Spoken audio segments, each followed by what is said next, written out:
And welcome to Long Live the Queen, where we talk about the women who made history. And by we, I mean the royal we, because it's just me. Today we're going to talk about Agnes of Merania. One day we will be remembered. Agnes of Merania was born in the year of our Lord 1175. Her father was a duke.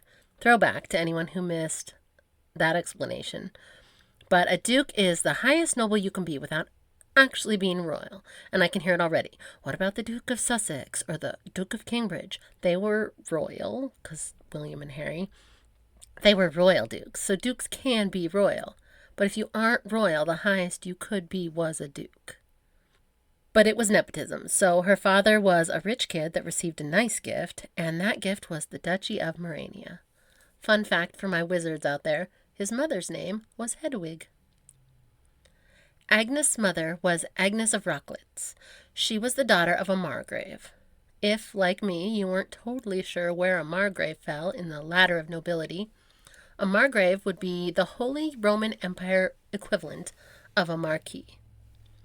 So from top to bottom, it would go king, royal duke, duke, marquess in England, marquis in France, margrave in the Holy Roman Empire. Then you get an earl in England, but that's a count in mainland Europe, and then a viscount, and then a baron. So her mom married up, slightly. Her childhood would have been comfortable, but not extravagant. It was still the 12th century. There weren't many palaces in 12th century Europe. It was the High Middle Ages. People were starting to feel like their old selves again. After the fall of the Roman Empire, humanism started to peek out here and there, and the very first seeds of the Renaissance were being planted. When Agnes was around 5 years old, the 15-year-old King of France married his 10-year-old wife. Children were running the country, and we should just be happy it didn't go all Lord of the Flies. The kids controlled France. When Agnes was 9, the 19-year-old King of France had been in a feud with all of Europe, and now he wanted to rid himself of his 14-year-old wife. That drama is in Isabella of Hainault's episode, but long story short, she survived. So broody teenage king and his wife were back together, and they had a baby. They had twins. And the queen died from complications in childbirth, as did both of her twins.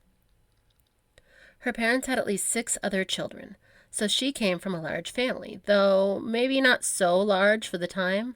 We've talked about a couple of people who've had more than 20 children. Specifically, Cecily Neville's father. Check out her episode to find out how her dad was a regular fertile myrtle.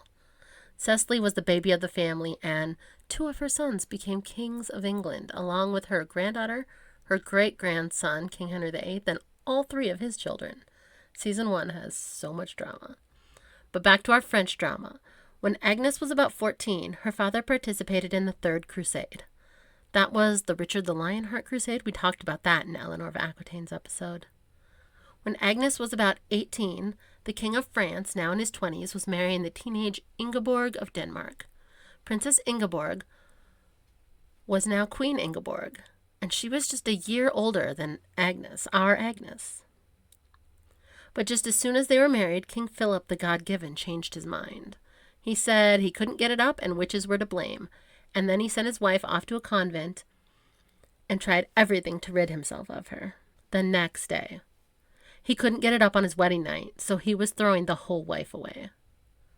When Agnes was about 20 years old, she lost her mother. We don't know what she died from. We don't even know how old she was, but I'm going to guess in her 40s?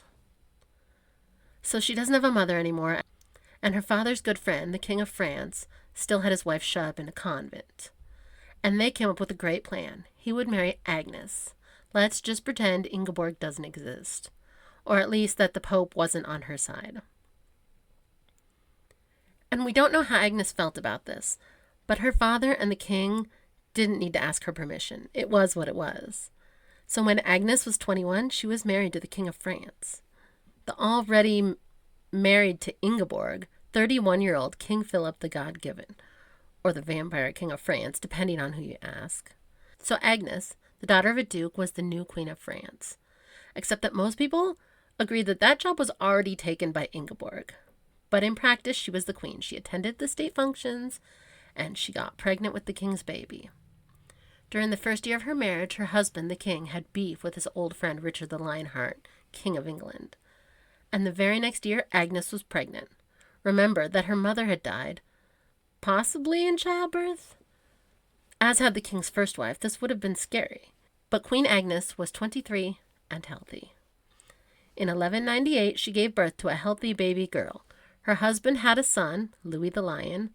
He was 8 and healthy, but he would have been hoping for a spare. But Agnes was young and healthy, and boys were expected to follow. And there was an issue with her husband's second wife being alive and still imprisoned in a convent. Her daughter, Princess Mary, was only questionably legitimate. But that wasn't the biggest issue. When Marie was about 1, Richard the Lionheart died. We talk about that drama in Eleanor of Aquitaine's episode, but the story includes a frying pan, so go check it out. So England was having a succession crisis. Would they make the king, the heir, a teenage boy named Arthur, or the spare, his grown uncle? Spoiler alert, this uncle is King John the First and Worst, so that's who they're going to pick. Agnes' husband decided to side with teenage Prince Arthur. But then grown Uncle John was like, remember how my mom owns half of France? If you side with me, I'll give it back to you. And that was an offer that King Phil couldn't turn down. So sorry, Prince Arthur, you're on your own, kid. And he was disappeared. And how lucky for Uncle John, the new King John the First of England. But at least King Philip was doubling his domain. So now they needed to strengthen their alliance with the new King of England after they had sided with his enemy in a civil war, and they accepted a bribe to swap sides. It was awkward. So King John of England was like, hey, remember my niece? She's betrothed to your son. And it sure would be great if she could still be Queen of France. And Agnes' husband was like, what luck. I accept that offer. Louis the Lion was 13, and he was marrying the 12-year-old Princess Blanche of Castile. But we'll get back to that story later. That same year, Agnes had her second child, a boy, and on her second try. The king had married his heir off and acquired a spare the same year. But remember that wife her husband had in captivity? Ingeborg was still kicking and living in France in that convent. How awkward when your husband has a wife.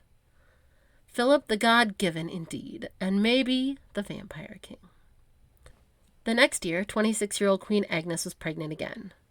In the middle of this pregnancy, it seemed like maybe the Pope may change his mind about their marriage. He may, for the first time, side with King Phil and Queen Agnes.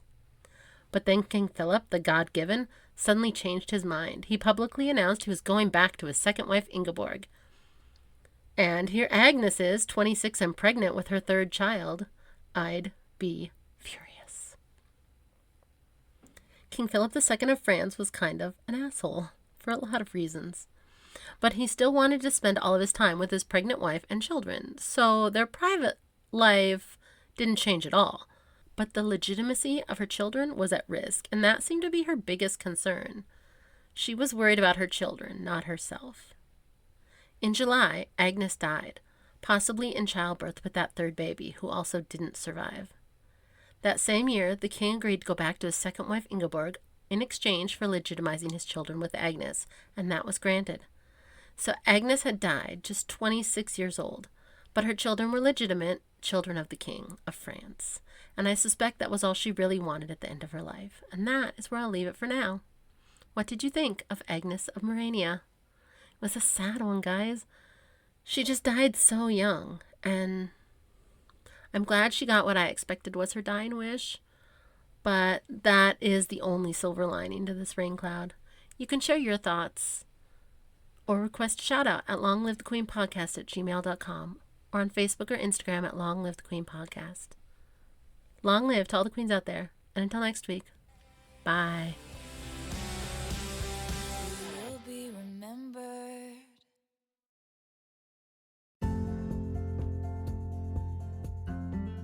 Thanks for listening.